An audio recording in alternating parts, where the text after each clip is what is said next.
waita Enoki, mubate ruoko rwangu, nditaurirane nemi, kana nzira yoshaikwa, ndivume indifambe nemi, andingambo fambindeka duturiri kuvuvuta, mirauya kateiwa wawengiwa nondieta ese aya matambuzo tenzivuma indifambe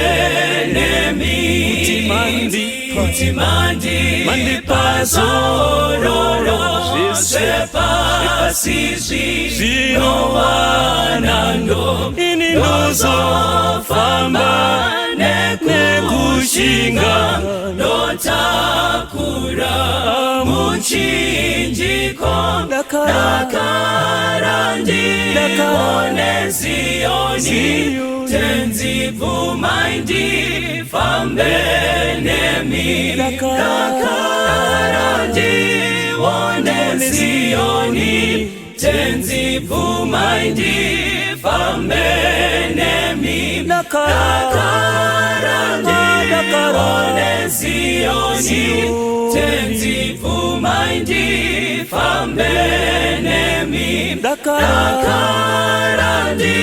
one Zioni tenzivuma indifambe nemi.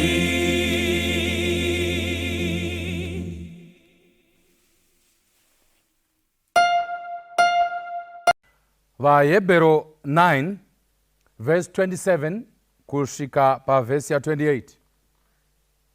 Uye vanhu zvavakatemerwa kuti vafe kamwe chete, kutongeswa kugotevera, saizvozvo Kristowo zvaakaitwa chibayiro kamwe chete, kuti atakure zvivi zvavanhu vazhinji.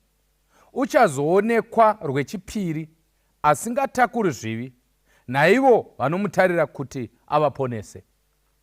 Ngatimbonamatai Ishe. Tinokumbira usimba rekududzira shoko renyu nepfungwa dzinobata zvamoda kuti titaure, kuti kana zvinge zvapera vanhu vakatarisa nekuteerera vagotaura we have been to Jesus. Tinotenda Baba, hapana pamakadaidzwa mukanyarara. Uyaiwo murusando rwuno, ngandidzikisirwe emusimudzirwe naJesu tanamata. Amen. Musoro shoko unoti Jesu Anouyazve.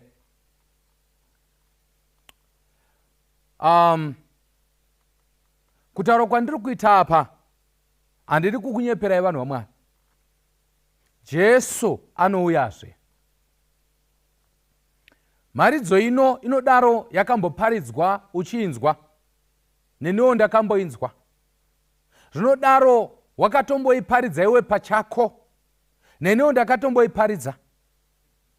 Pane vamwe vanodaro vakatova nemapoints anodarika andichataura pano, neniwo ndatoona kuti mapoints angu mashoma ari panapa. But shoko ndinoda kukutaurirai tisati taenda kure, in case ndatadza kupedza adzoka, ngatigadzire nekuti Jesu akuuyazve, akudzoka futi. Zve ari kureva kuti akambouya, ari kudzoka futi kechipiri. Ndakambosangana nemwe mubvunzo pafoni yangu, ndikambovhunduka ndikazozvikolekta kuti nditi ndofanirwa kupindura munhu waMwari. Kwakanzi nemunhu akandibvunza paselfoni apa, nai pastor, Jesu wachona wamuri kuti ari kudzoka riiniko? Nokuti akapa chikonzero. Isu kubva tichakura, haana kundudza makore ake, kubva tichakura taingonzwa kuti ari kudzoka riiniko? Sei asati adzoka? Kana pane mubvunzo wabvunzwa uchabvunzwa, ndiwoyo. Indichi mukomana, my first sermon yainzi Jesu Anouyazve. Ndakaiparidza tichigamuchira sabata mudining kumusha, ndichangobhabhatidzwa ndokubva tapiwa, yanga iri training ground yekuparidza, ndobva ndanzi uri kuparidza. Saka kuseni kwacho takanga taendai kuchikoro tizodzoka tichigamuchira sabata. Kuseni kwacho kwanga kwauya varungu vaiparidza kuchechi, kuzvikoro vachitenderera, vainzi One Way, I think it's Baptist Church. Vaifamba vane thimu yainzi One Way, kana nhasi munoona vachidai kurava One Way. Saka pavakanga vachititisa maridzo, mastori, vane stori yavakataura, handichazivi kuti yaiti kudii, but ndichikurangarira musoro wayo yainzi hamba uhambe. Ndiri kutaura saizvo because vakanga vasingagoni chindevere, varungu vakanga vachidzidzisa. Saka yakangondibata, so ndokubva ndangoinda nayo pamharidzo yangu, ndobva ndangoti musoro wenyaya unoti hamba uhambe. Kwakuvhura pana zvakazaruka 1:7. Tare Anouya nemakore mese ose ndinayo pana, mavhesi aripo ese, nyaya homba ese mavhesi. Ndokubva ndaparidza, kataura, ndapedza, vanhu vakati heme, ndikati zvafamba, mudhara kwauzondidaidza kanzi vhesi yako yawaparidza yakanaka, but stori yako haiwirirani nezvawaparidza. Saka rega nditovaudza mudhara vachivapenyu, havasi kuzvinzwa. Babaka, kunyange stori yangu isingawirirani nezvandataura, but Jesu ari kudzoka. Whether zvinhu zviri kuwirirana kana kuti hazviwirirani, even pano pandiri kuparidza, kana zvisina musoro zvandiri kutaura zvimwe zvese, kana inini pachangu muchindishora, but Jesu ari kudzoka. Uchida usingade, wakagadzirira usina kugadzirira, uchinda kuchechi usinga, kana pane chinhu chausingagoni kuzoshandura, kudzoka kwaJesu kwechipiri hakukontroliwi panapa. Hamanoti unonoka. Mukaerenga Zvireu 13:12, ndirakupai zvinhu 2 chete zvingakunyaradzai kana mamuchiti unonoka. Zvireu 13:12 inoti, tariro kana ichinonoka inoodza mwoyo, asi kana chapangwa chosvika muti weupenyu. Amen. Ndi Solomoni kawo. Kana uchitarira chinhu chichinonoka so, unohwa uchiora mwoyo, but kana chiya chaunga uchida chasvika manje, kwanzi unorapika, muti weupenyu, kurapwa. John 16:21, mukadzi kana achisununguka unoshungurudzika nokuti nguva yake yasvika, asi kana apona mwana haachafungizve kutambudzika nokufara kuti munhu waponwa panyika. Amen. Vana mai, itai amen ka. Aizve, nevakomana, imi ndimunoti inogwadza mimba, ko makazopama sei? Mukaita vatatu, vamwe vakasvika 10, mai vangu vakasvika 10, ndobvunza kuti haigwadzi mani, munonyepa. Inogwadza here mimba? Ko makapama sei? The Bible says mukadzi kana achida kusununguka anotambura nayo, achitambudzika, akafira, makumbo akazvimba. Ende mudzimai wangu akandiudza paakaenda kuleba, handina kupindamo, kwakanzi pinda nanesingati handide. Ndobva, because ikokoko kune nyaya, ndiri kutaura kumamishini hospitara ekumusha, hatauri kune maprivate enyu amunenge makabatwa nemanesi achidini. Kune vanhu vanoti kana chinga yagwadza, ndimbotaura namai, anomhanya nekorido, achingori bagwe, ndoro vasina kana chiro, akamhanya, akadzika, vana nyamukuta vanenge vakangotarisa, unoti haiwa, haisati. Rega ndikuudzaona Mwari, izvo zviri kuti mhanyisa nekorido, korido remabhero, korido renhamo, haisati. Kana yogwadza chaiko, unoti pfavava. Sekuru wakanoita vana sisi, handimoti vana sister, mozoti vana mbuya futi, ndochava kuti moregere kuti grandmother, moti sister, mozoti mbuya futi. Ivo vanoti kwanzi kana ichinge yadaro kunzi masendimita asati aita, munhu achiyaura, muchihwa kuoora kwemunhu, vamwe achishaudha, achituka baba wekwake, but unoonawo pama. Ndozvokutaurwa pana John udza, kana munhu uchiri kugwadzwa nayo, unoti handife ndakaita futi mwana, but kana zvinge zvapera, unonzwa mhepo kuti hu, and then wotanga futi.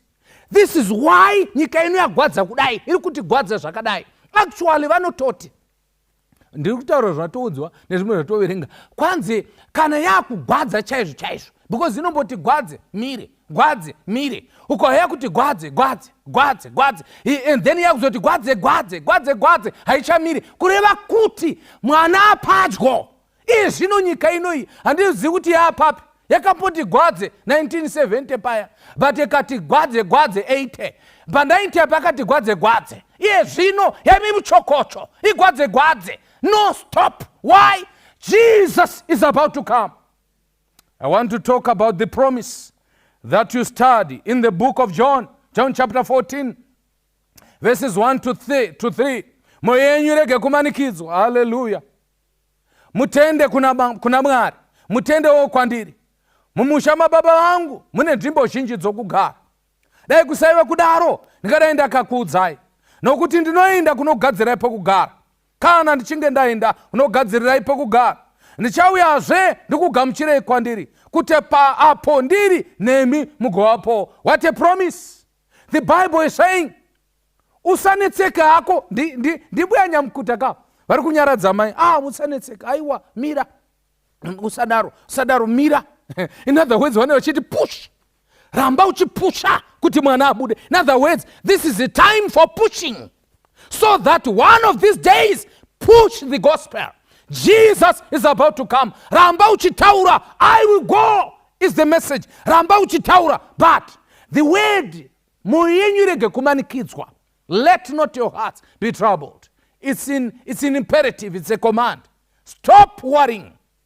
Musaramba muchinetseka mai.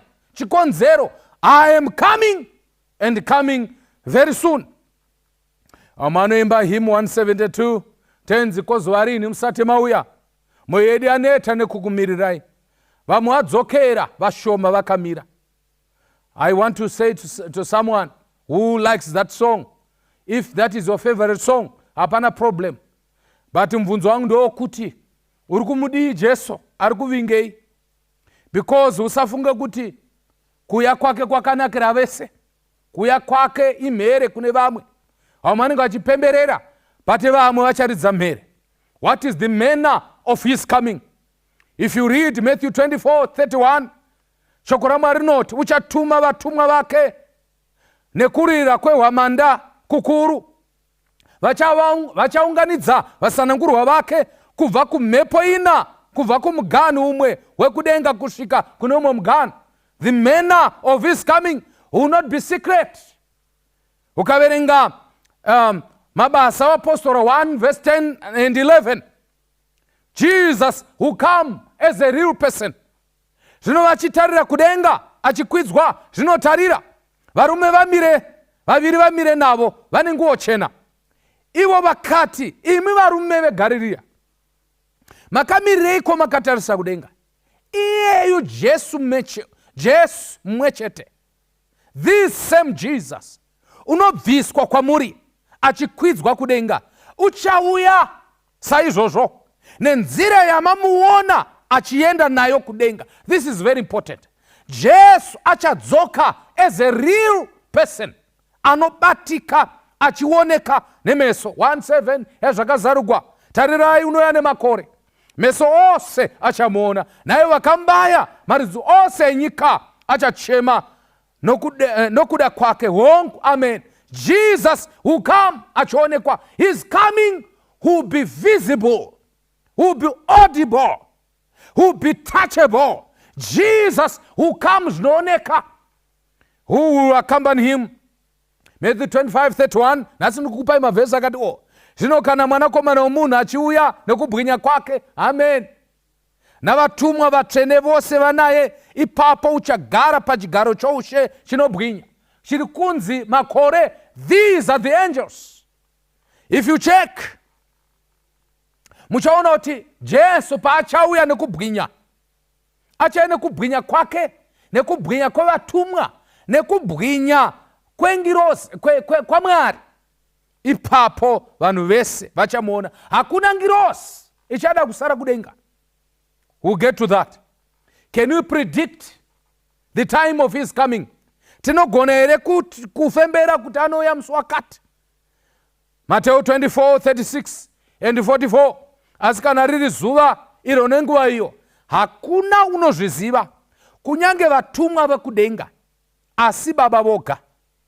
Naizvozvo nemiwo garai makazvigadzirira, nokuti nenguva yamusingafungiri mwanakomana womunhu achauya. You see now, taimboudziwa pataipinda muna 2020 muna 2000, muri kurangarira vanga varipo 2000 ndore vanga vakura, pachitaugwa ishu yecompliance, pachinzi Jesu ari kuuya, makombiyuta ese achadzima. Noziva makombiyuta achadzima, vanhu vakatanga kuungana, vamwe vakabva vasiyawo nefodla nedoro vakati tononamata. But tiri munani 21 years later tichiri pano, and because of that many people vanofunga kuti haachaui. Handizivi kuti sei uchiti haachaui save pa 2021 nokuti haana kuuya patatiri kumasure. Isu uchihwedera ndoshaya kuti zviri kufamba sei. Dai kuchinzi katiri kudzokera shure, isu tiri kuinda mberi. Saka zvotoreva pachena kuti taapadhuzeka, because kana tichiinda kukuuya kwake zvoreva kuti taapadhuze kudarika kwataatirika, nokuti hatisi kudzokera kumashure. Zvinhu hasi kuchinja kaizvo, zvinhu hasi kuzoita raitika. Iwo ndoungatoite right, zvinhu hasi kuita right. Usaudze vanhu nhema kuti zvichanaka papi pacho. Jesus says he will gather what he is going to do. Kana chingauya zvada kuti mbotarisa, ndoda mborova chete tuma points ndisati ndaparidza zvinoenda kure. Tuma points kunevo vari kudhauta achaitei kana chingauya. Matthew 24:31, he will gather all the elect. Uchaunganidza vese.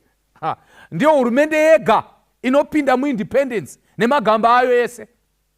Hurumende dzedu dzese dziri kupinda muindependence, but magamba ari pairozeka. Pane kambo kari secular, but kandinodisa ndarangarira musi wafa gamba. Anotaura mukomana naye akabva afawo. Kanzi anotaura ari musango anoti wakomana, inini ndave neropa pachifuva. Makamboiteerera. Uchaona kuti kuimba kwevanhu vakudhara vemunyika chaivo nevanhu vakudhara vemuchechi kwakati siyanei nekuimba kwevanhu vanhasi vemuchechi nevanhu vanhasi vemunyika. Zvakasiyana izvozvo. Handamboti zvakanaka, handauti zvakanaka ndezvipi, ndati zvakangosiyana. Unoona, ndipo kupa mucherechedzo, handisida kushora because panapa pasi pekushorana. Imbotsekaiwo maimbiro anoita vanhu vemunyika vanhasi kuti ungahwei nyange ukateerera kudodai. Hapana chaunowa, unongohwa kumagitare. But kwete vanendarangarira musi wafa gamba. Kanzi hama dzangu, torai zvombo zvangu katanurai, ini ndane ropa pachifuva, muramba muchiinda kumberi because hondo ichiripo. Aitaura izve riri gamba, aitaura ari musango, but akainda muguva akavigwa saprovincial hero. But kana Jesu wangu achinga auya, hakuna gamba neramba riri mukati meguva. Tinoenda kuindependence musi umwe.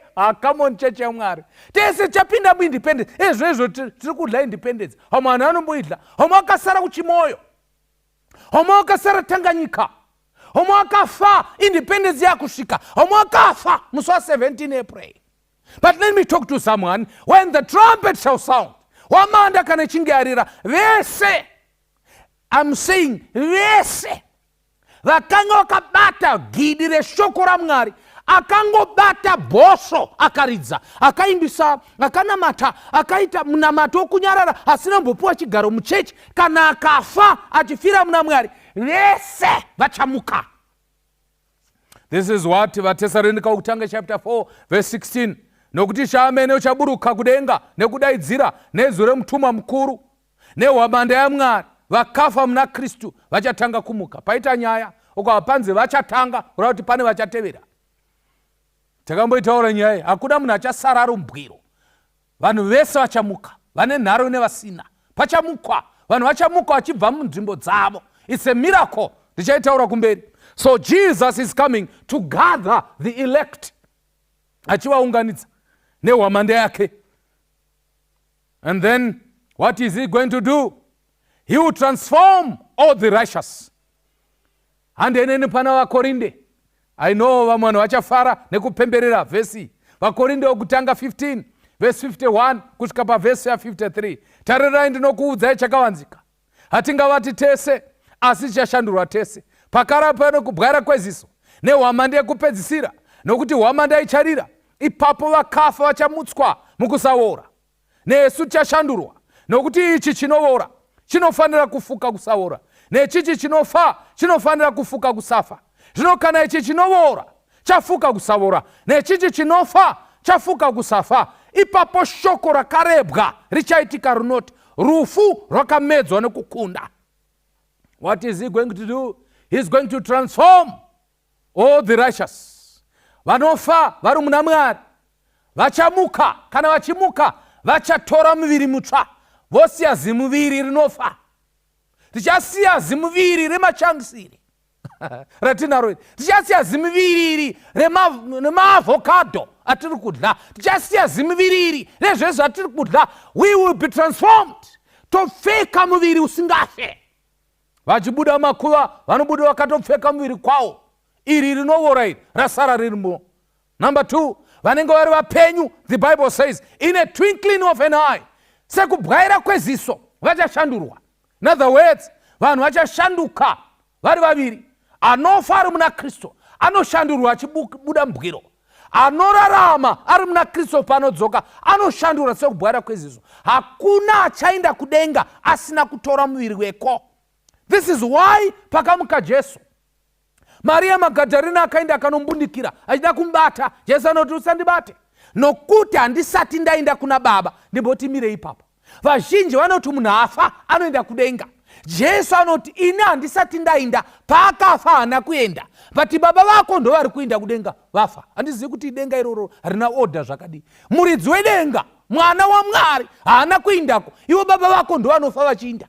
Indi vane vachienda papi? Ndibvunzirewo umwe munhu ari kuti vakaenda papi? Vamwanzokanzi akaenda pachifuva chaAbhurahama. Zifuva izvi raAbhurahama rekuti vanhu vese vanokwana, vekumbudzi, vekuruvhevhe nevekuCaledon Park pachifuva. Chifuva rudzi ichocho. Munoziva kuti kana muchiverenga Bhaibheri vanhu vaMwari, ngatiite zvinhu zvine musoro.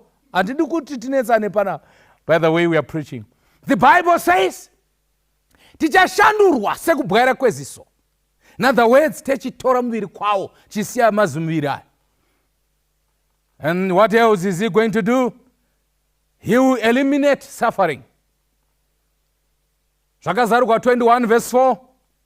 Uchapisika misodzi yose pameso avo, rufu haruchavipo, kana kuchema kana kurira, kana kutambudzika hazvingavipo, nokuti zvokutanga zvapfuura. Amen. When Jesus comes, he will eliminate all suffering. Achapisika, I like the term that was used here. Achapisika misodzi, kwete imwe, but yese. Kurati misodzi ine mazita. Misodzi zamunoona kadai ine mazita. Reka ndikudze type yemisodzi. Kune misodzi yemufaro inongove iyo imwe chete, zvokuti ukaiburitsa kana uchinge wafara ukaisa mubhodhoro. Kwete misodzi yekuchema ukaiburitsa mukaisa different bottle, mukaitarisa yakafanana, but inozikamwa kusiyana kwayo. Kudenga beMwari vasingazopukuti misodzi ka, handidi kukunyeperai, kwaita yowe. Because nemafariro andiri kuronga kuda kuzoita, misodzi yangu kana dei isingazopwi nekubvisiwa, inozadza dhiramu. Because pachafariwa. Ameno henyu muchandibatigwana navanhu vaMwari, ameno zvamuchandiitira, kuchafariwa kudenga kana Jesu adzoka. Inini kuti ndipinde mudenga nenyaya yemang'aya, kupinda mudenga iri kuti dhana kupinda muJerusarema itsva, Jesu oti mhoro Makiwa wauya kuno ndozvishunyaka kuti ndapona inini kubva kupi kuZimbabwe, nyika inotesigwa pasi nevarungu, unzi hapuna zvamunazvo, isu topindamo. Kuchaimbwa, kuchachemiwa, but praise be to God, Mwari uchapukuta misodzi. Dei Mwari vasingaiti izvi, denga raisanakidza, ndiri kunyeperai. Taita stress. Anoziva kuti kune stress is positive. Tinenge tangoti njoo mukakona, kwanzi ndakuvara nei nemufaro. Because tataponeswa kuti nditi inini ndaponeswa sei, zvafamba sei, munenge wangogara pachikona, mbuya vari pachikona wapo. Imimi vekumwa doro ndinotaura nemi makazotendeuka, mimi muri pachikona pa muchingochema, koinda kwanza ini ndapinda sei muno mudenga, ndapinda sei indaive chidhakwa chenyu kuchemakoko, ndambopindawo sei. Jesus wipe all tears, all types. What else is he going to do? If you read with me Ezekiel chapter 33 verse 11. Uti kwavari, noupenyu hwangu, ndizvo zvinotaura Ishe Jehovha, handifariri rufu rwowakaipa, asi kuti wakaipa atendeuke panzira yake. Tendeukai, tendeukai panzira dzenyu dzakaipa, nokuti muchafireiko imi imba yaIsraeri. Hallelujah. Mwari is not going to be happy nekuparara kuchaita vanhu. I'll show you why. Because the Bible is clear that zvakazarurwa 8 verse 4. Wakati azarura chisimbiso chechinomwe, kunyarara kukavapo kudenga kunenge sehafu yenguva. Ukaitarisa some prophets, ishe hafu yenguva. It's almost a week. Yakakwana kudenga kuri si. There are two reasons why heaven will be silent. Number one, because the heaven will be empty. Ngirozi dzese dzauya pano panyika. Saka kune kusina mumanzi.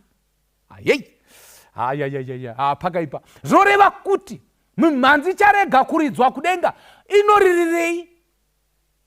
Vanenge vachiti zvekucharumbidza muno mudenga hapana kana munhu asati auya muno. Makiwa asati auya kudenga imbomirai kuimba. Tozoimba kana auya. Our going to heaven will stop business. Risina kumbomira. And you understand that kudenga singing is continuous. But panouya Jesu, vese vanoridza mumanzi vachastrika. Nhasi hatidi kuridza konzi indava toda kuinda panyika tonotora vanhu konzi hamungaindi mese nevanofukidza chigaro konzi hapasina nyaya yekufukidza chigaro until vanhu vakafirwa naJesu vapinda muno. Hapana nyaya yekuimba. Everyone, vanoridza marimba, vanoridza mabhosvo, vanoridza neakapela, no more singing until my people vauya kudenga. Ndo patinenge takutotongawo ipapo. Kana chinge taponeswa musi wokudzoka kwaJesu, nyika ino ichatonga. Why? All business will be on stand still. Why? Tinenge takuenda kudenga. That's silence. Silent number 2 inotaurwa nazvakazarurwa ndeyekuti Jesus will cry kuti ndakunoparadza vanhu vandakafira pamuchinjikwa. It will be a heartbreaking moment for Christ. Kuti vanhu vaakafira vakunofa. Wofirei. That's why Ezekiel achiti munofireiko? Tendeukai, tendeukai. Musafaba. You are not supposed to die because Jesus died already. Kuti wewe nentiponeswe. Vanhu vaMwari ndidi kunyeperai.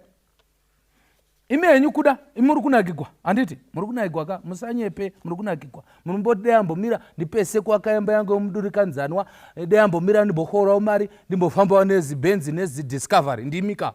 But ndikaenda kutaurirei, chinyika chino ichi nini ndichachidaba. Hachisi kutomboita chinyika icho chinechi. Mude mareason. Number 1. Hachisi kudla muno. What are we eating? Muri kudla imati madla. Alright, kana mapedza kudla muri kuita sei? Muri kuona kuti mapedza kudla muri kugwara. Hapana kashana. Zvino izvi ukati ufeme unofema COVID. Ukati udle uri kudla zvinhu zvine utachiona. Ndiudzei kuti muri kuda chii chaizvo muno munyika. Vakambosenza kudhara munotori nani. Maimboti mukapinda mushopu mune mari iri muhomwe mauya nezvinhu zviri mubhara. Zvoti kupinda mushopu ne mari iri mubhara touya nezvinhu zviri muhomwe. Munokadika nyika ika? What else do you want here? Muri kuti denda mboroora. Uchiroora chiko iwo muchiramba namangwana. Beta kungoinda kudenga. Tinorogwa negwayana. Hatogara nekusingaperi. Denda mboitawo mwana. Mwana wokudi uite stress futi. Ava navo vari kuti ndisina kubereka. Ndakaberekerei zvangu because yava stress. Hapana chinhu chanofanira kudemba chiri pano chekumisa kudzoka kwaJesu. Imba yauri kuda imba here. Ndo imba iyoyo dzatiri inogara dzakavakwa naJesu pachake. Getting ready for his coming. Ndo segment yekupesera. Ndodambododa zvangu mavhesi because vazhinji vane nharo kuti auyi. Getting ready for his coming. Self preparation. Chekutanga chinogadzirirwa ndiwe. Ndakumboenda pa key text yataverenga tikaisiya. Vahebheru 9 verse 27 na 28. Uye vanhu zvavakatemerwa kuti vafe kamwe chete. Kutongeswa kotevera. Saizvozvo Kristu wakaitwa chibayiro kamwe chete kuti atakure zvivi zvavanhu vazhinji. Uchaonekwa rwechipiri asingatakuri zvivi naivo vanomutarira kuti avaponese. Listen very carefully. Munhu akatemerwa kuti anofaka 1 haufika iriba once ndo panotogwa kufa mutemo waMwari. Of course vano vachidaro but havahwisi zvazvinoreva. Nongoti munhu wese afa konzi akufa kuti mutemo waMwari kureva kuti vari kuti gamuchirai. Vamwe vanobva vatoti tingadi ndokutonga kwaita Mwari kureva kuti Mwari neutsinye atora munhu akanaka kwanzi Mwari anodawo maruva akanaka. Imika imi atidzidzei bhaibheri zvakanaka. Muri kundiudza kuti Mwari atana nokuti ada ruva. Iruva murume wako iruva nokuti aiparidza muchechi ratova ruva chaizvo rodiwa naMwari. Verengai magwaro kuti bhaibheri rinotaura kuti pano panyika tinofa. Why? Because of sin. Mwari hasi kunakirwa kutana vanhu. Muri kuti imi kudenga kuna maruva imimi okuti angatane ruva repano rekuruzevha onzwa yatana ruva ainda naro kudenga. What type of a flower are you? Yekuti ratochiviwa kwanzi Mwari anochivawo zvakanaka. Kuchiva otora munhu achinoora muguva nokuti achiva. You must study the Bible. The Bible says vakafa hapana chavanoziva. Hakuna kwavanoinda nekudenga havasi kuinda. Vanotimirira vari murinda vakamirira kurira kwehwamanda. So Jesus is saying takatemerwa. In other words, because of sin munhu anofa. Ndo mutemo wechivi unoti those that sin must die. That's why Jesus died, because akatora muviri wechitema. You see now. But listen, kana uchinge wafa pane rutongo. In other words, kana uchirarama ziva kuti pane rutongo guchazoitika. Hakuna kungorarama semumengo kana kuti semu-avocado pear. You must know that there's a judgment going on right now. Zvakazarirwa anoti nguva yerutongo yake yasvika. We are actually in the judgment day. Muri kutoenda kubasa muri pakoti, muri kutoenda kubasa kwamuri kuinda, nyaya yenyu ichitotogwa ichitaugwa. Hatizivi kuti yako inopinda rini. Ndo dambudziko renyaya yerutongo. But one thing I want to assure you, if you choose a good lawyer, and go to talk to my lawyer. Our lawyer is Jesus, the advocate himself. So ziva kuti kune rutongo. But then why I have read this one ndeye kuti Jesu achauone kwake chipiri. Ndoda kuti mubate shoko rangu musazorasika. Jesu chaone kwake chipiri kureva kuti akamboonekwa kwekutanga. Kuya kwaJesu kwechipiri pano panyika, it's a sign yekuti kekutanga akambouya. But maure ake ekutanga akasiyana nemaure ake echipiri. Ekutanga kwanzi akauya kuzoponesa vanhu, but echipiri manje haasi kuuya kuzofa futi. Musafunga kuti acharamba achingofa zvaita zvongoti achirohwana naPirato. Fembera ndiani akurova. Masitairi amaita aya vana Pirato nehama dzenyu zvamaititira manenji akadaro. Kana achinge akuuya anouya samambo wamadzimambo naishe wamadzishe. Hapana nokosora. Hakuna government ichagara cabinet kana Jesu achinge akuuya. Hakuna vanhu vanodaidzira maelection. Akauya mugore remaelection muchatyora constitution. Nemuri kuti hatityori iyoyo. Kana achinge akuuya mugore rekuti wewe wainogretwa hautemu yako inopera kana Jesu achinge auya. Hakuna kana president achagara chigaro kana Jesu akugara. It will be stand still. Kana uchibhuruka uchinda Dubai akauya musi wekuindako unobuda mundege kwete nekudonha neparachute, but wakubhururuka neako vamwe vachisaramo vachidonha pasi. This is the day when things will be upside down, side down, down up, side up, down up, side up. Hapana anokosora kana achinge akuya. Jesu anditi ane zvake. Manyemwe atiri kuita hedu sometimes ichimbonyengetedzwa neshoko raMwari and so forth, but kana achinge auya zvinopera zvese. What should we do? Prepare yourself. Number 2, I'm reading a quotation now. Acts of the Apostles, page 600, paragraph number 3. It is the privilege of every Christian not only to look for but to hasten the coming of the Savior. Hamuna kuwaka chirungwa. Takapiwa chiga kumunhu mwene umwe, chitrambe kumunhu mwene umwe anonzi mukristo. Kwete ungotarisira kuti auye. But tinofanirwa kuti akurumidze kuuya. This is very important. It's amazing actually. Isu tiri kuimba kuti auye, it's okay nekutarisira kuti auye, but harisiro basa redu chete. Basa remukristu nderekutarisira kuti auye, but munofanirwa kuti mukasikise kuti akasike kuuya. How should we do that? This gospel of the kingdom must be preached to all nations, then the end will come. Saka kuparidzwa kweshoko kukasikisa, it is the catalyst. Kuno vanozwa kachirungu ndo catalyst inoita kuti process ikasike. Saka kana muchida kuti akurumidze kuuya Jesu, musaimbe number 9 ridzai tsuri Jesu Anouyazve.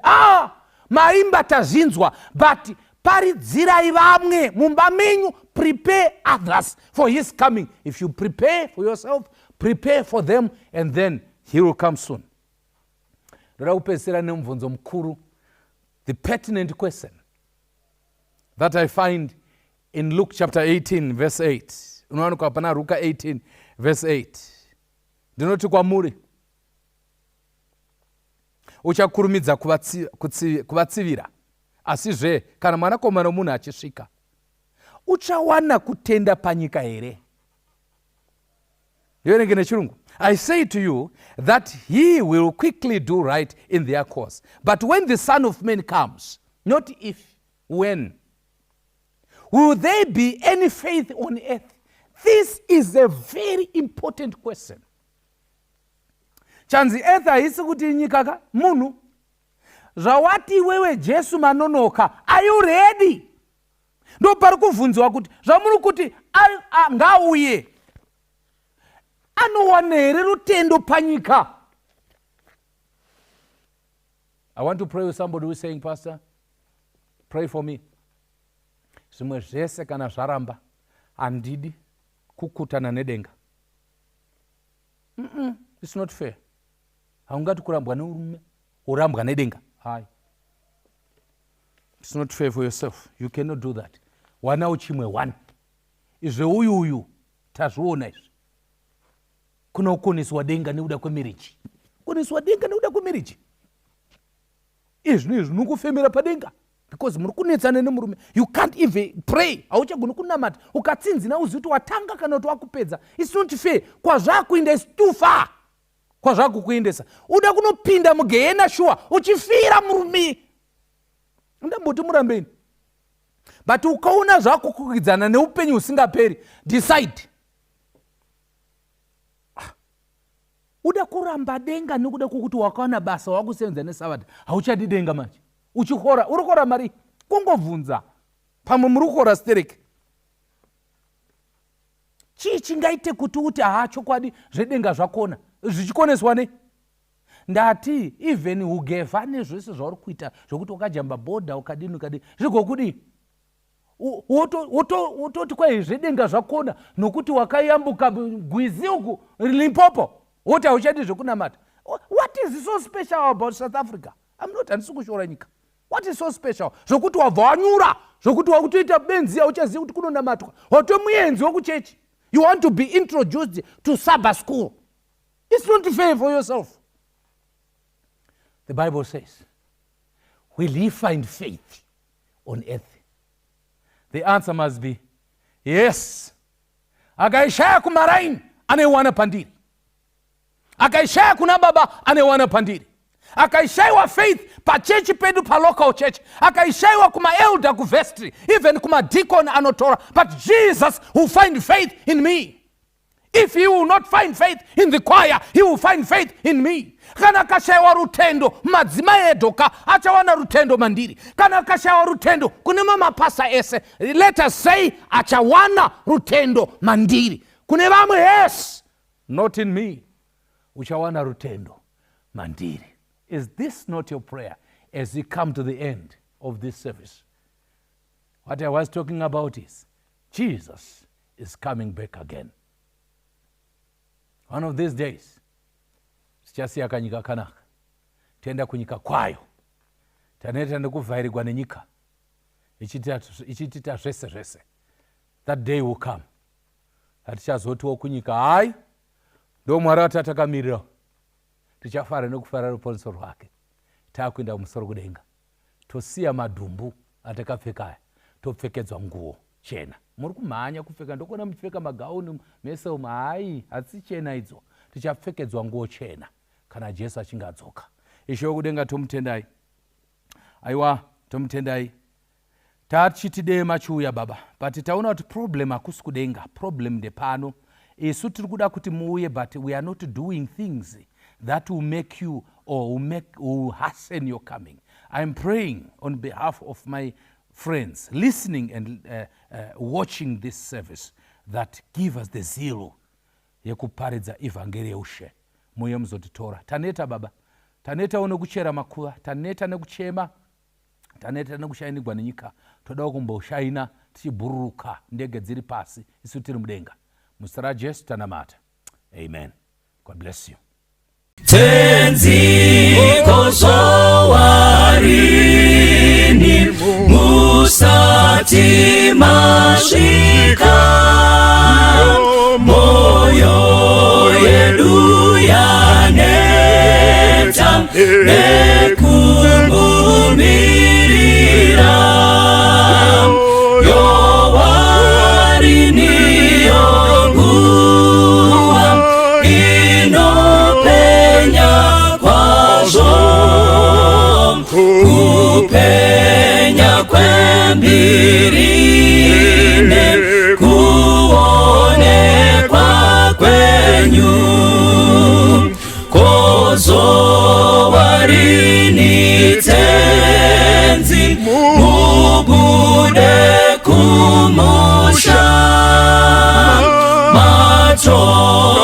matononoka tenzi vamwe vadzokera, tenzi vatendi venyu vazara nezvivi, vashoma vakamira murufaro rwenyu, mutsanyi vakarara,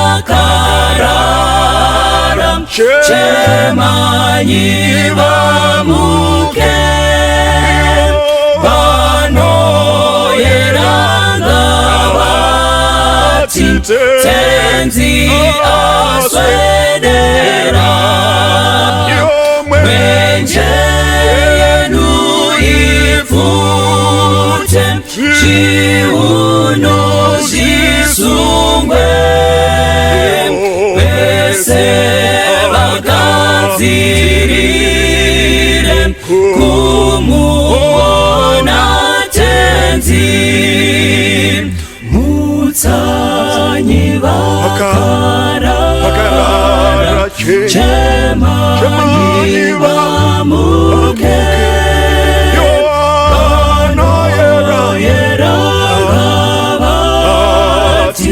tenzi aswedera, mwenje yenu ifute, zviuno zvisungwe, vese